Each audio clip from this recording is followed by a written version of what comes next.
Donald Trump and the White House know that they're in trouble right now politically. They know it. Every single issue that got them elected in 2024, all of those things have changed dramatically. And the polling that showed the reason why he got elected has flipped on its head. I know how we all feel about polling, but let me just give you one example. CNN, October 2024. There's a poll about inflation in the economy. Who do you trust? Donald Trump is plus 11 in that poll in October of 2024. That same CNN poll right now, he's underwater roughly 27 points, from plus 11 to underwater 27 points. That's a huge flip. And it's not just the economy, it's also immigration. That's what I want to talk about in this video. I want to show you some recent videos we've seen going really, really viral of the disgusting things that ICE is doing. And Americans are fed up. Americans are pissed. Donald Trump said he was going after the worst of the worst. He said that this was going to fix everybody's problems, and all we're seeing is ICE terrorize communities and do things that are blatantly unconstitutional. The Trump administration is looking for an off-ramp from this. They're trying to tone things down in Minnesota. It's a struggle. So let's talk about all of this. Before we do, though, really quickly, if you're like, who the hell is this guy? My name is Chris Mowrey. I now do a daily video here on the Adam Mockler channel. If you enjoy this type of content, the way that I do videos, you can subscribe to both me and Adam Mockler right down below. I've put a lot of work into the Chris Mowrey show, the Chris Mowrey YouTube channel. It would mean so much if you checked it out. I've already seen so many of you guys float over there, and truly, from the bottom of my heart, it means the world. Let's take a look at this first video. This just recently went really, really viral. This is ICE agents showing up on someone's property in Texas, and they have a security cam on like the side of their house. Take a look. Fuck out of this motherfucker now. Hey, don't be coming up on me. Stay right there. You're in my property, Stay right there. I'm telling you now. Get the fuck out of my property. You're violating my Fourth Amendment. Get the fuck out of my fucking house. I'm not fucking with you. Both of you, all three of you. Get the fuck out of my property now. Now. No, we're just looking for someone. No, that's fine. Get the fuck out of my fucking house. All of y'all. You too. Now. You better back up. I better not do shit. You're in my fucking property. What the fuck you gonna do? You gonna violate my court? Back up. You violate my court? I got my check. Okay. Get the fuck out of my property. Get the So if you can hear there, ICE agents then begin to leave. He says, you're violating my fourth and my second. I have my second on me, like my Second Amendment. I have a firearm. This is my property. Leave. And the party of supposed small government, the party that cares so much about, for example, the Second Amendment, is now, again, walking onto people's properties. Donald Trump, we saw in the absolute horrific execution of Alex Preddy, saying, well, he had a gun. Like these constitutional rights that Republicans claim they hold so close are starting to disappear. And Mike Johnson was asked about a lot of this, ICE's actions lately and all the unconstitutional things we have seen. He said this. In 2023, I remember this, you chaired a hearing after the FBI had that raid on Mark Hub, the pro-life father. And that was something that I think to this day Republicans say was a problem in the use of force by this government. Yeah. And my question now is, obviously we understand ICE's legitimate purpose, but we've seen guns drawn on Americans who have not necessarily protesters. We've seen people pulled out of their houses, to your point about the warrants. Do you think ICE needs to change, and CBP, any of their tactics, given what your concerns about civil liberties from the past? I have great faith and trust in the leadership of Homeland Security and Tom Homan in particular, who's now in charge in Minnesota. He brings 40 years experience to this. He's very measured. We all believe that immigration policy ought to be balanced and strategic and smart, and it obviously needs to comply with the law. See, you notice that's a very political answer. Mike Johnson not directly answering the question, does ICE need to change the way that they're doing things, given the things that we're seeing, the civil liberties being violated, the guns being pulled on people, the public executions, and Mike Johnson saying, you know what, I have great faith in Tom Homan, who is now going to Minnesota as Greg Bovino is out. Why? Because, again, the White House and Donald Trump are looking for that political off-ramp. They are in trouble in the midterms. We just saw SD9 in Texas, this special election, a Trump district flip for a Democrat for the first time since like the 90s. The writing is on the wall, and you notice it in answers like this. They're refusing to really address the question. They're trying to kind of wiggle their way out. It's not going to work. And if they actually cared about the American people, Mike Johnson would say a lot of the things we're seeing from ICE that are unconstitutional, we need to fix. Here's another story that went really viral. A Minneapolis man detained by ICE, sent to a detention facility in El Paso, then returned home and then detained again. I mean, this type of stuff is so, frankly, unprecedented in American history, especially the way in which they're detaining people who are legal citizens. Judges are often saying, hey, you can't do that, don't do that. You're violating a court order, and the DOJ and ICE, the executive branch, not listening, just doing whatever they want, whenever they want, regardless of the law. Take a listen to this. They didn't know what was going on. They was even shocked that I was back into custody. First they was like, Harrison, please come outside, we want to talk to you. I was like, no, for what? I just checked in like a week ago, so I know I'm good. Do you have a warrant? They said, no, we don't have a warrant. I was like, okay, go come back with a warrant, and I'll let you in. I could probably say like 10 or 15 ICE agents and cars in the front. Everybody on the block was outside.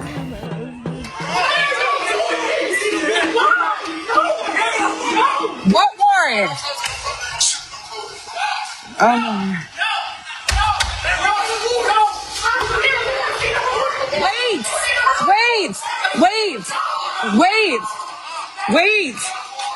Wait.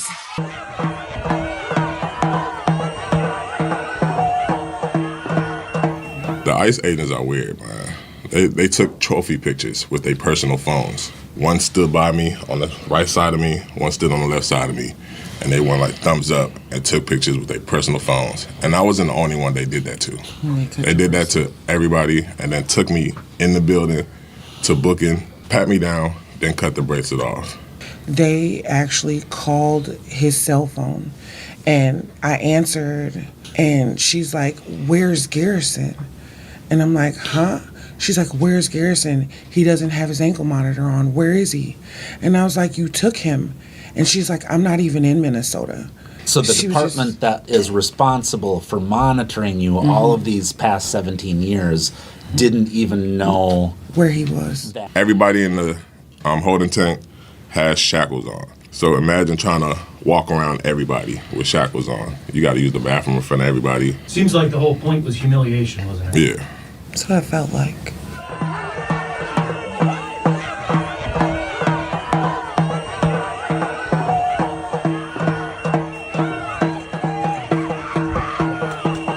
And I said, like, how can y'all deport me? And I've been following all these instructions for all these years. And the guy was like, it's above my pay grade.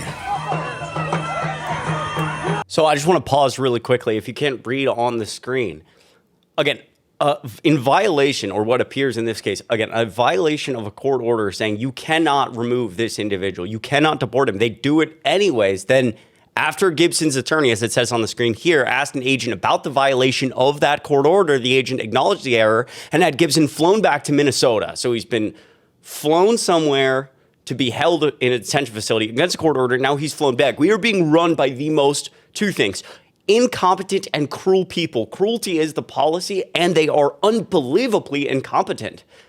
It's stunning. Got home, my family was there, gave everybody hugs, and we just He actually went to the neighbors to thank them. It was late at night. I was supposed to go check in the next day. I wake up in the morning, we drive to the Whipple building. They come out and say, I'm being taken back into custody. He was able to call me, and I could hear them in the background like, why is he here? They did not know what was going on, like why he was back, why he was rearrested. where it's clear that one part of ICE is doing something, but the other part of ICE has no idea what's going on. And it's that other part of ICE that was the ones that were responsible for your order of supervision. There's always been a systematic way of doing a deportation if that's going to happen. And it just seems that there's no systems here. Somebody said we have to make we have to make a symbol of Mr. Gibson, and so just do whatever it takes to do it. There was no systematic order of how things normally happen in the right process. I mean, that's unbelievable. And again, the two videos I've shown, fairly recent, very recent. We see this over and over and over again. This incompetence combined with the cruelty, combined with, again, not listening to the judicial branch, which is something, one of the things, I'm most passionate about, but I feel like, goes under the radar so often, It's the definition of constitutional crisis when the executive branch, who's supposed to enforce the law, is not listening to the judicial branch, who's supposed to interpret the law based on the Constitution. It's the definition of constitutional crisis. What's the point in having a constitution that you base laws off of if the executive branch isn't even enforcing those laws? We might as well just have Trump law at that point. It is unbelievable. It is stunning. And again, the federal government has an agenda here. It's all political, and it's part of the reason that they will get crushed as long as we all do the work in the midterms. This is a CNN clip. Anderson Cooper talking to the woman who filmed the execution of Alex Preddy. And at any normal time, they would open an investigation. They would talk to all the people out the scene. The federal government may say, we're looking into this. We're going to try to bring, justice. But that's not what they're interested in, right? The DOJ, the FBI, all these places have been hyper-politicized. They're interested in what's politically good for them. They didn't even talk to the woman who filmed Alex Preddy's execution. Take a listen. Acted by anyone from the federal government?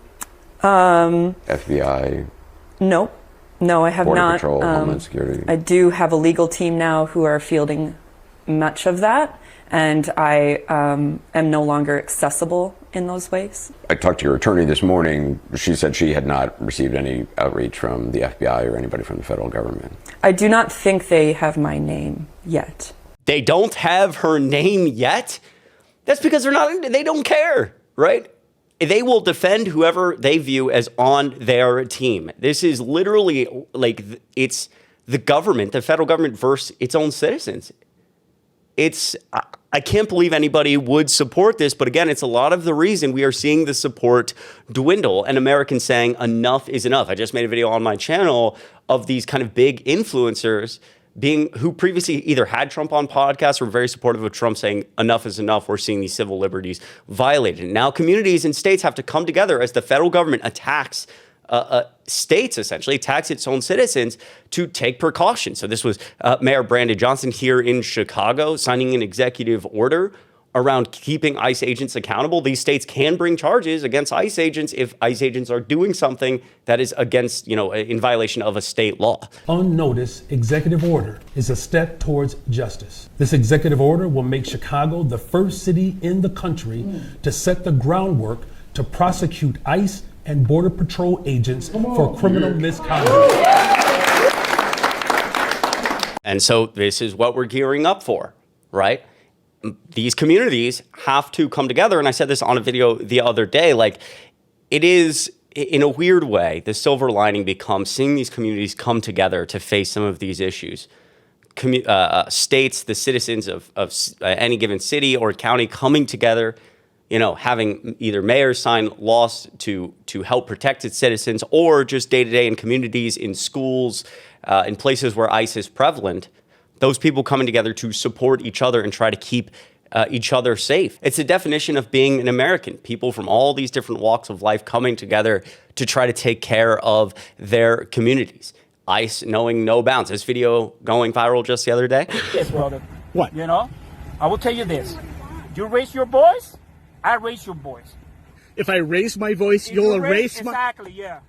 Yeah. Are you serious? You said if I raise my voice, you'll erase my voice? Yes. Mm-hmm. If you raise your voice, I will erase your voice. They know that nothing's going to happen to them. They know that the DHS and Donald Trump and all of these people are on their team always. If they do something wrong, like what we saw with the ICE agent who, again, executed Alex Preddy, it's instantly closed. There is no investigation. They instantly, without any of the facts, back up the ICE agent. And so these people are walking around now with this unbelievable level of they know nothing can happen to them. They can do whatever they want. This smugness, this arrogance, this, I don't care. I'm in a position of power. And with that smugness, with that arrogance, with that ability to do whatever they want, for all intents and purposes, we see a federal government, a tyrannical federal government. And it's crazy because the 2A people, the don't tread on me people, I need my Second Amendment just in case of a tyrannical government, are now watching this happen. They're okay with it. They're licking the boot, and they're being now just told, they're just out saying, you can't have a gun. Remember Kyle Rittenhouse? Kyle Rittenhouse is like their 2A, god. He traveled state lines with a firearm to essentially murder people, right? We all know about Kyle Rittenhouse. Now it's just flipped on its head. It's, oh, Alex Preddy shouldn't have showed up with a gun. Take a listen to Donald Trump here.